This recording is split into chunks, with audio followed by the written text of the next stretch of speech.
అసలు లైఫ్ సందర్భంలో అడ్జస్ట్మెంట్ అంజలి గారు. జాబ్ చేస్తున్నాం, కాంప్రమైజ్ అయితే చేయాలి కదా. అంతే కదా సార్. ఇప్పుడు మేనేజర్ ఎలా ఉంటే అలా ఉండి పని చేస్తేనే జాబ్ ఉంటుంది. అవును అవును so we have to adjust. అవును.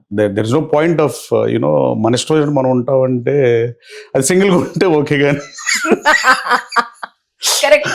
అంటే బేసికల్లీ అండి చాలా కాలగమనంలో మార్పు వచ్చిందని నేను కూడా అనుకుంటున్నా. ఎస్ అంటే డివోర్స్ అనేది చాలా ఈజీ కాన్సెప్ట్ లాగా అయిపోవడం బాధాకరం. మన బలం ఏదైతే కుటుంబ వ్యవస్థ ఉందో అది బలహీనత అయ్యే పరిస్థితులు మాత్రం ఎట్టి పరిస్థితి సమాజంలో రాకూడదు. నిజం. No doubt about it. అది హిందూ ధర్మానికి మంచిది కాదు, హిందూ మతానికి మంచిది కాదు, అసలు ఏ మతానికైనా మంచిది కాదు. True it could be any religion అయినా. ట్రూ. అది మహమ్మదీయులకైనా, క్రిస్టియన్స్కైనా, హిందువులకైనా, ఎవరికైనా ఈ ఫ్యామిలీ కల్చర్ని పోగొట్టుకుంటే భారతదేశంలో ఉన్న గొప్పే కుటుంబ వ్యవస్థ. నిజం నిజం. పిల్లల కోసం సాక్రిఫైస్ చేసి మన పూర్వీకులు తినక పోగేసి పిల్లలకి ఇస్తే ఇవాళ పిల్లలు చాలా మంది తల్లిదండ్రులు చూడని పరిస్థితులు కూడా ఈ సమాజంలో చూస్తున్నామంటే చాలా బాధ కలుగుతుంది. కనీసం ఇప్పుడు తల్లిదండ్రి మనకు జన్మనిచ్చారు, కనీసం ఆ కృతజ్ఞతను చూడపోతే నిజం. ఇంకా మనుషుల్ని ఏమనుకోవాలి. ఈ డౌరీ సిస్టమ్ కూడా పోయిందని బయట మాడుకుంటున్నారు, కానీ అది కూడా కరెక్ట్ కాదండి. ఇంకా పూర్తిగా పోలేదు సార్. కాదండి, అంటే అది దాని రూపు మార్చుకుందని నా భావన. రూప్ మార్చుకుంది. 99 ముందు వరకు డౌరీలు ఉన్నాయి, మా పిల్లలు ఎప్పుడు కూడా డౌరీలు ఉన్నాయి. 2000 తర్వాత 2005-6 వచ్చినాక ఏంటంటే వైఫ్ తెచ్చే కట్నం కన్నా జాబ్ వచ్చేస్తుంది, నెలకు 3-4 లక్షల శాలరీ వచ్చేటప్పుడు 50 లక్షల కట్నం, 1 కోటి కట్నం ఎందుకని సమాజం మార్పులకు గురైనప్పుడు, కుదుపుకు గురైనప్పుడు చేంజెస్ వస్తాయి. కానీ బట్ యుఎస్ చాలా లైఫ్లు మార్చింది, గుడ్డు చేసింది, బ్యాడు చేసింది అనుకోవచ్చు ఒక రకంగా. నిజం నిజం నిజం. అక్కడివి చాలా ఇక్కడ మనం అంతా అడాప్ట్ చేసుకుంటున్నాం అండి. అంటే చాలా మంది అడాప్ట్ చేసుకుంటున్నారు, మంచిని అడాప్ట్ చేసుకోవట్లేదు. చెడుని అడాప్ట్ చేసుకున్నంతగా మంచిలో. కానీ మనం ఎక్కడున్న ఇండియన్సే అండి. మీకు 2 ముక్కల్లో చెప్తా. ఇండియన్ కిడ్స్ స్కూల్కి వెళ్ళి కాలేజ్కి వెళ్ళే టైంలో ఇండియన్ పేరెంట్స్ లాగా ఉండాలనుకుంటారు, మిగతా అప్పుడు యూఎస్ పేరెంట్స్ లాగా ఉండాలనుకుంటారు. ఎంతవరకు ధర్మం అది? అంటే ఫీజు కట్టాల్సినప్పుడు ఏమో అమ్మ నాన్న కట్టాలి, ఇండియన్ పేరెంట్స్ లాగా ఉండాలండి. ఇంకోటి నేను నా సొంతది నాకు అనిపించేది యూఎస్ ఉన్నప్పుడు చాలాసార్లు నా వైఫ్తో అనేవాడిని, అసలు మనుషులు భార్య పిల్లల కన్నా ఇప్పుడు డబ్బును ఎక్కువ ప్రేమిస్తారేమోనని డౌట్ నాకు. అంటే తెలుసు కదా, తెలియకుండా. మీ ఇద్దరి మధ్యలో ఇలాంటి డిస్కషన్స్ కూడా జరుగుతుంటాయి.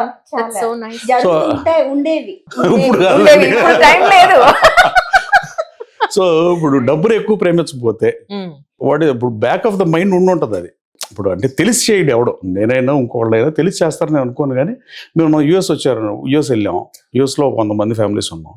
100 మందిలో 90 మంది బఫెట్కే వెళ్తారు. మార్నింగ్ $9, $10, ఇప్పుడు 15 అయింది. అప్పుడు $9, $10 బఫెట్ ఉండేది, దానికే వెళ్తారు. ఈవినింగ్ వెళ్తే $50 అవుతాయి అని తీసుకెళ్ళారు. కనీసం మనం తీసుకెళ్తే ఫ్రెండ్స్ని కాదు, చుట్టాలను కాదు, అతని భార్య పిల్లలను కూడా అతను తీసుకెళ్ళలేదంటే దాని అర్థం డబ్బులు సేవ్ చేద్దామనే కదా. ఈ డబ్బు ఎంత సేవ్ చేసినా క్లాస్కి ఏమవుద్దంటే యూఎస్లో కిడ్స్ని పెంచితే మనం కారుకొని మనం చాలా ఎర్నింగ్స్ అన్ని పోగేసి పెట్టి పేరెంట్స్, ఏ పేరెంట్స్ అదే చేస్తారు. That's a tradition came back from long so many years. ఎవరికాడ వాళ్ళ పిల్లల కోసం బతకడంతోనే లైఫ్ సాక్రిఫైస్ అయిపోయినాయి ఈ దేశంలో. వాళ్ళు యూఎస్లో ఉన్న వాళ్ళు కూడా అలాగే చేస్తారు. కానీ ఎండ్ ఆఫ్ ది డే వాళ్ళ పిల్లలకి BMW కారు కొనుక్కోరని పంపిస్తాను, నాకు నా డబ్బులతోనే కొనుక్కోవాలంటాడు వాడు. అప్పుడు మనకు మైండ్ పోతుంది. అసలు మనం హోటల్కి కూడా వెళ్ళకుండా తినకుండా పోగేసి సంపాదించింది ఎందుకని. సో ఫన్నీయెస్ట్ థింగ్స్ కొన్ని ఉంటాయి అలా. నిజం నిజం. పేరెంటింగ్ ప్రస్తుతానికి ఎలా ఉందంటే ఏం చెప్తారండి? అంటే ఫస్ట్ పాప అప్పటికి ఇప్పుడు వీడికి మీకు చాలా డిఫరెన్స్ తెలుసు. అంటే ఇద్దరు జెండర్ కూడా చేంజ్ కాబట్టి మా పాప చాలా కూల్. అసలు తిట్టినా కూడా ఓకే అమ్మ కూల్, డోంట్ వరీ అంటే నేను మారుతాను అని చెప్తుంది. వీడైతే అసలు వీడిని నేను బతిలాడా ఇల్లు తీసి పదిరేస్తాడు. అసలు ఇక క్వైట్ ఆపోజిట్ అన్నమాట. వాడి మాట వింటూనే మార్చాలి, వాడిని కొంచెం గట్టిగా మాట్లాడినా రివర్స్ అవుతాడు. సో కాంట్రాస్ట్ ఇద్దరు. ఇంతకీ ఈ రోజు పొద్దున పూజ ఏదో అయిందన్నారు, అది చెప్పలేదు. ఏంటి సార్ వాళ్ళ పొద్దున పూజ తెలుసుకోవచ్చా? రుద్ర జపం జరుగుతుంది, రుద్రం పారాయణం 11 రోజులు చేయించి హోమం ఉంటది లాస్ట్.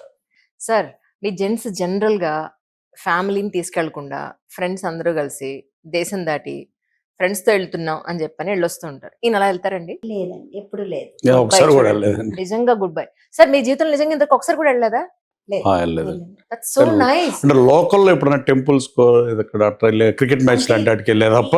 పాలిటిక్స్ లోకి వచ్చినాక వెళ్తారు. అంటే ఆప్షన్స్ కొన్ని ఒక్కొక్కసారి సరే ఇంకొక ఎమ్మెల్యే గారు వస్తారు, ఇట్లా వెళ్దాం పద బాసు అంటారు. అంటే మొన్న మా కుంభమేళకి వెళ్ళి అలాగే అవి అవి అలాంటివి కొన్ని తప్ప. కొన్ని ఆఫీషియల్ గా తప్పవు, ఇంకా ఇక ఖచ్చితంగా మనం వెళ్ళి విజిట్ చేయాల్సి ఉంటాయి. జనరల్ గా అలా తప్ప వేరే కంట్రీలో ఇద్దరం కలిసి వెళ్ళాం. That's so nice real. ఇప్పుడు స్విట్జర్లాండ్ కానీ ఏ కంట్రీ వెళ్ళినా బొబ్బాయి కొంచెం బ్రేక్ వచ్చింది. ఇంకా అదే ఇప్పుడు ప్రామిస్ చేశారు వాళ్ళ పాప మా అమ్మాయికి, ఎవ్రీ ఇయర్ ఒక ప్లేస్ తీసుకెళ్తానని చెప్పి. ఆమె కూడా ఒక షాక్ ఇచ్చింది, నాన్న without your phone we will come అని చెప్పి. అయ్యా నువ్వు ఫోన్ తెస్తే కష్టంగా సార్ మీకు. ఫస్ట్ అంటే వాళ్ళ ఉద్దేశం ఏంటంటే మనం ఫోన్ ఎక్కడ మాడుకోండి, ఎక్కడున్నా ఫోన్ మాడుకుంటే ఎక్కడికి వెళ్ళి ఎందుకు ఇక్కడే ఉండొచ్చు కదా, ఎవరు లాజిక్ కావాలి కదా. అయితే ఈ ఫోన్ కోసం ఒక పిఎన్ పెట్టుకుని ఆయనకి ఇచ్చేయాలి ఫోన్. ఇచ్చేసి వెళ్ళాలి. నెక్స్ట్ టైం అలాగే చేస్తాం. నేను యూఎస్ వెళ్ళిన ఫోన్ ఎత్తుకెళ్తాను, అదే బ్యాడ్. సో అందుకనే మా పాప అలా అంటుందండి. యూఎస్ వెళ్ళినప్పుడు కూడా బాగా అప్సెట్ అయిపోయింది. కొన్నిసార్లు ఇష్యూ జరుగుతాయండి, మనం అడ్రస్. లోకేష్ గారు అదే టైం కి రావడం 9 days ఆయనతోనే ఉన్నారు. పొలిటికల్ లో ఉంటే ప్రతిరోజు యూఎస్ వెళ్ళినా లోకేష్ బాబుతో పెట్టి ఆయనతో తిరిగేపటికి ఇలా నచ్చదు. మా అమ్మాయి అయితే నాన్న ఇక్కడ ఇంట్లో కూర్చుంటే మేము ఎందుకు అమెరికా అటు ఇండియాలో ఉండేవాడు. ఇంకా నెక్స్ట్ టైం మేము రామని చెప్పింది, ఇట్లాంటి ప్రోగ్రామ్స్ పెడితే మేము రామని. కానీ మీరందరూ కలిసి వెళ్లే సినిమా అవకాశం ఉందండి అసలు ప్రస్తుతానికి? మా పిల్లలు ఊరుకోవట్లేదు, దానికి మాత్రం 10 o'clock షో కంపల్సరీ వెళ్తాను నైట్. ఈవెన్ నిన్న చాలా బాగాలేదు అసలు ఆ సినిమా రాజాసాబ్, దానికి కూడా మన ప్రివ్యూ షోకి తీసి మా అబ్బాయి అసలు ఊరుకోడండి.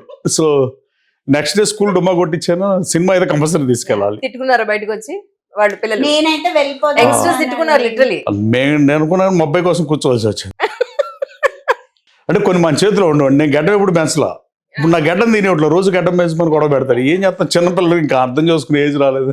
ఇప్పుడు మీరు తీసేసారనుకోండి సార్, సడన్ గా గొడవ చేస్తారు అనుకుంటున్నా. మామూలుగా ఉండదు. అవునండి, ఫస్ట్ గుర్తుపట్టడం దగ్గర నుంచి ప్రాబ్లమ్ స్టార్ట్ అవుతుంది. ఎందుకు తీసారు అసలు మీరు అనే పాయింట్. అవును. అవునండి, వాళ్ళు అంత అఫెక్షనేటివ్ గా మీ గడ్డం కూడా వాళ్ళు ప్రేమిస్తున్నారు. అంటే అదేం పేస్ట్ నాకు అర్థం లేదు, కానీ లేదు చిన్నప్పటి నుంచి గడ్డం వాళ్ళ దగ్గరికి ఎక్కువ వెళ్ళేవాడు. ఎత్తుకుంటారు రమ్మన్న బేబీగా ఉన్నప్పటి నుంచి. అది ఎవరైనా మా తమ్ముడు పెంచుతాడు గడ్డం, గడ్డం వేసుకుని వస్తే నాకు భయం వేసేది. అంటే వీళ్ళు ఎవరు వచ్చారో ఏమో తెలియదు కదా, అదే మన భయం మంది. అసలు పిల్లల్ని ఎత్తుకెళ్ళిపోతే ఏం చేయాలని ఒక టేస్ట్ తెలియదు కదా, ఎవరు వస్తారు ఏంటో ఎవరికి తెలియదు. అంత భయం వేసేది చిన్నప్పుడు. ఇప్పుడు బానే ఉంది. సార్కి వెజిటేరియన్ ఎక్కువ ఇష్టం అండి, నాన్ వెజిటేరియన్? నాన్ వెజ్ ఇష్టం అండి. అవునా, మీకు? నాకు కూడా నాన్ వెజ్ ఇష్టం. ఓహో, నాన్ వెజ్ ప్రియులు ఇద్దరు అయితే. అయితే ఆయన లిమిటెడ్ గా తింటారు, నేనైతే వెరైటీ ట్రై చేస్తా. ఆయన ఓన్లీ అత్తయ్య అలవాటు చేసిన చికెన్, చేపలు, మటన్ అంతవరకే తింటారు. నాకేంటంటే కొంచెం అన్ని టేస్ట్ చేస్తాను. జనరల్ గా వైఫ్ కి హస్బెండ్ ఎక్కడికైనా చాలా రోజులు ఏదైనా వర్క్ మీద బయటకు వెళ్ళినప్పుడు ప్రతి వైఫ్ కి ఉంటుంది, ఈయన ఎలా ఉన్నారో ఏంటో, పద్ధతిగా ఉన్నారో లేదో. అలాంటి అనుమానం మీకు ఎప్పుడన్నా వచ్చిందా? రాదండి. అవునా, అసలు రాదు. That's so nice. ఎంత నమ్మకం ఇచ్చారు సార్ మీరు. ఆయన అసలు వర్క్ మీద మమ్మల్ని వదిలేసి ఎప్పుడు 90% వెళ్ళలేదు. 1 or 2 days మాక్సిమం. వెళ్ళినా ఆయనే మాతో ఎక్కువ టచ్ లో ఉంటారు. ఏ పిల్లలు ఏం చేస్తున్నారు, ఏం చేస్తారు. చూడండి ఎంత గుడ్ బాయ్, రాముడు మంచి బాలుడు. ఆయన చూసి మీరు నేర్చుకోవాలి. రాజకీయాలు ఏముంది, రాజకీయాలు అది ఒక ప్రొఫెషన్ లాంటిది. Personal life is more important than professional life అని నేను అనుకుంటాను sir most of the times. మీరేమనుకుంటున్నారంటే ఏం చెప్తారు? రాజకీయాలు కూడా కొంచెం మార్పు రావాలండి. 5 days వీక్ చేసేటట్టు ఏదో పెట్టాలి, లేకపోతే కదా నిజం. సార్తో మాట్లాడి చెప్పాలి ఒకసారి అట్లీస్ట్. అంటే మేము చెప్పలేం కానీ ఎమ్మెల్యేల వైఫ్లు చెబితే బాగుంటుంది. అదే అందరూ ఎమ్మెల్యేల వైఫ్లు అడిగితే. That's so nice. అదే ఆంధ్రప్రదేశ్ లో మళ్ళీ కంటిన్యూస్ గా ఈ కపుల్ ఇంటర్వ్యూస్ చేసి అందరిది ఒక అభిప్రాయం తీసుకుని పేపర్ మీద సంతకాలు తీసుకుని చంద్రబాబు నాయుడు గారికి ఇచ్చేద్దాం. వారానికి 5 రోజులే పనిచేయాలి, సాటర్డే సండే హాలిడే ఇవ్వండి ఫ్యామిలీతో ఉండడానికి. యాక్చువల్ గా భువనేశ్వరి గారు ఎక్కువ హ్యాపీ ఫీల్ అవుతారు ఐ థింక్ కదా.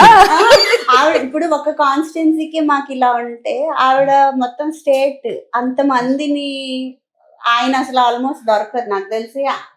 అది మొన్న ఏదో ఇంటర్వ్యూలో చూసాను, పుష్కర్ కాలం అయింది ఇద్దరం కలిసి కాఫీ తాగి అంటాం విన్నా. So I felt so bad. అసలు మాకు 1.5 year 2 years కే ఇట్లా ఉంటే పాపం ఆవిడ ఎంత అంటే, అది బయటికి సీఎం గారి వైఫ్ అట్లా ఉంటది, కానీ పెయిన్ తెలిసిన వాళ్ళకే అర్థం అవుతుంది. నిజం నిజం. ఆవిడ ఎంత పెయిన్ ఫీల్ అయి ఉంటారో పాపం అని అనిపిస్తా ఉంటది అన్నమాట.